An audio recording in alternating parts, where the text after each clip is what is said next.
Hello YouTube, I am just going to update you guys. I am uploading this before I upload my vlogs. So I moved in over a week ago and the first thing I did was disinfected the entire room. I brought Lysol wipes on the plane, and so I unpacked and I disinfected everything. Everything that I could possibly touch I disinfected. Then I unpacked and made everything basically exactly the way that it is at my house, so it's organized in the exact same way. When talking to like the other people that had the same job as me, they only packed like 2.5 suitcases, like max. I packed 2 check bags and 2 carry-ons.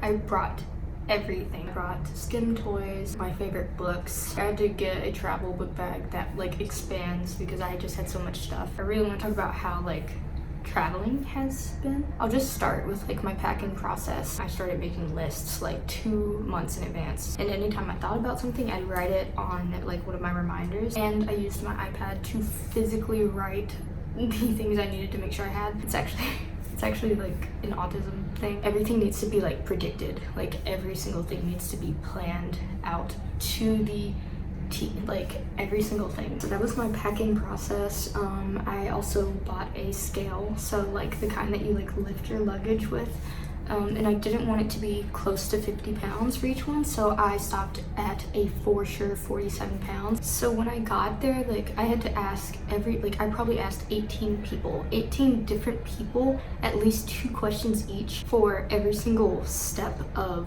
the way. Before it was even boarding time, like by the time I had finished everything, it had been 2 hours, and then I had another hour and a half until we started boarding. I needed pretty much every single moment of that time. I had so many gallon-sized bags, and they had all of my technology in them, every single one. So I had like 7 or 8 clear bags, and I just put them all in the bins. For other people, like it's really simple, but for me, it's just extremely stressful. I decided to wear sandals instead of like tennis shoes. This is where I mess up. I'm literally able to put everything back in my bags, and I'm walking to like the airport part, like where the terminals are. And I heard that there's this shuttle, this plane train, and you get on it and it like takes you to the terminals. I had walked out of the safety zone. Like I had exited that part of the airport completely because I asked this lady, how do I get to the terminals? And she said, you keep going straight, and you will see like a staircase, and then I don't even remember what she said. And like I had seen this other guy walk through these revolving doors, and so I was like, I'm gonna go through those revolving doors too, because that must be where it is, because I had been walking for a while, and I was like, I don't see the concourses anymore. Like I didn't see the signs for the terminals anymore, and I was like lost. And something told me to keep going straight, but I didn't, so I ended up exiting the airport. I didn't even realize that I had like exited that part of the airport, like the part where everyone has already been seen as safe and it's time for them to start boarding the planes. For an hour, I did not know. So I'm physically walking from one end of the unsafe part of the airport all the way to like the trains that take you into the city. I had like almost gotten on an actual shuttle like into the city. Like I get there and I was like, I saw this lady and she was like putting in money into like this machine to like get credit for the ride or whatever. And I was like, does this take you to the terminals? And she was like, what? And I was like, does this take you to like the terminals? I need to get to terminal C or whatever. She was like, no, that's on the other side of the airport. She was like, did you go through TSA? And I was like, yes, I went through TSA.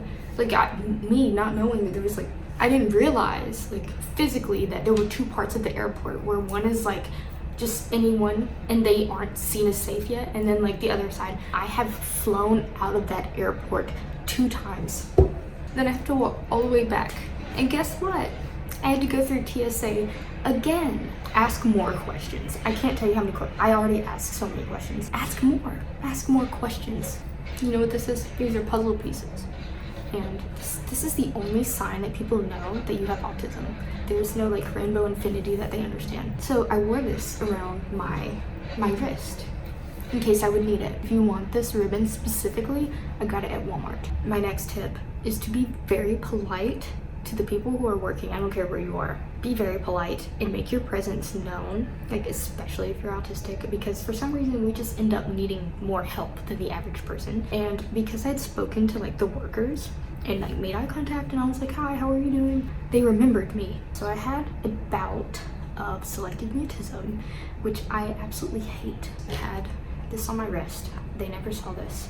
But I also had communication cards in my book bag so that I could access them because I had a feeling that something like this would happen. I'm going to link these in the description.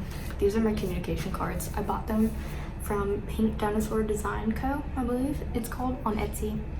And I take them with me everywhere. And they're in order from like when I'm like my biggest problems, like I can't talk right now. Like if I'm even grabbing this, I'm not able to speak. Please don't touch me. That's something like if you're upset, people like want to like hug you. And the only person I will allow to hug me is my boyfriend. And I told him not to just hug me gently. He has to actually like squeeze me with a lot of pressure to calm me down. And so all I was able to say was, hey, I just came through TSA and I got lost. And then I like couldn't speak and I just like started crying. And I just could not say anything else. 10 seconds and I said, do I have to go back through TSA? And I was like crying. And like, I felt so bad because I was like, what am I gonna do when I am 50 years old? Like no one's gonna, like they're gonna think I'm insane. Like I don't even know what to do. Like if I just start crying, like they're gonna think like, what the like get in line with everyone else. They walked me up to the front. The guy did remember me. And so I just showed them my ID again and just went through the whole process again. And so I was so grateful that they like had some understanding for what I was going through. I think every autistic person should have communication cards. I had a great flight. It was a connecting flight. I'm just really excited.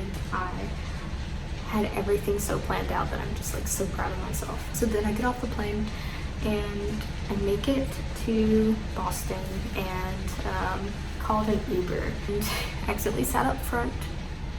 I didn't understand why my driver was so uncomfortable, and now I see. Made it, spent time with my boyfriend. We went around the city.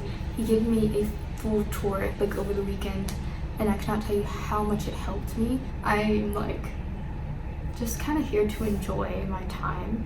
So I'm not like super like, it hasn't been super cold in my room, so I just like sleep with like a blanket my friend gave me. So it looks a little tacky, but I did bring my noise canceling headphones. Anyway, so the next time you see me might just be in one of my vlogs, but I will upload this today so that I can kind of talk to you guys and give you an update. But thank you guys so much for sticking around. It's been very interesting here, and I'll keep you updated. Thank you so much for watching, and bye.